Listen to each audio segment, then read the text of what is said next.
it's Cookies here to talk about Springbone things for Vroid models. Springbones make things wiggle, like hair and clothing and even accessories. If you wanted to add sway to some earrings that you found on Booth, I found some by Ariona. Her link will be in the description. Okay, we found our version of UniVRM and we've installed it. You're gonna go to VRM 0, go to the drop-down box, gonna click Import VRM, select your model, give it a place to live. I like to give it its own folder. Click Import, get that whole guy in there. Wait, because it's Unity.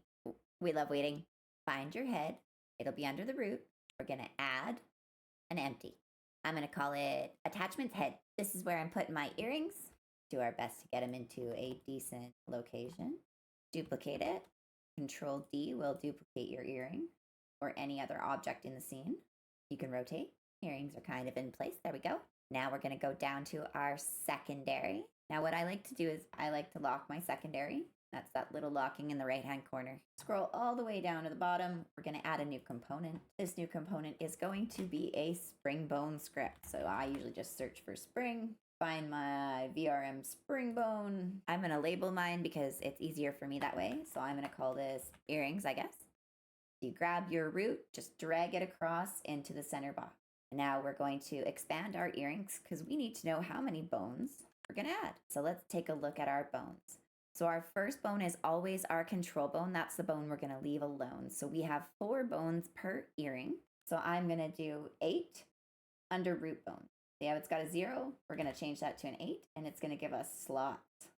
Now we've got all these elements and all we're going to do is we're going to drag and drop each of these bones into its allotted slot. Bam, bam, bam. Now we're going to do the other earring. So drag force slows things down. Gravity, kind of self-explanatory, but it is very sensitive. So if you're going to play with gravity, do it in very small increments. And our stiffness force, this is what's going to give us our wiggle.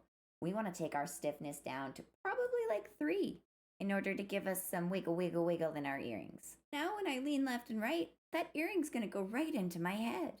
I have a solution. Back to the secondary. This is the collider group. It says none. We're going to add 1. And then we're just going to go up to our head bone, pop that sucker in there. Take a look at your head bone. You can look at the collider itself.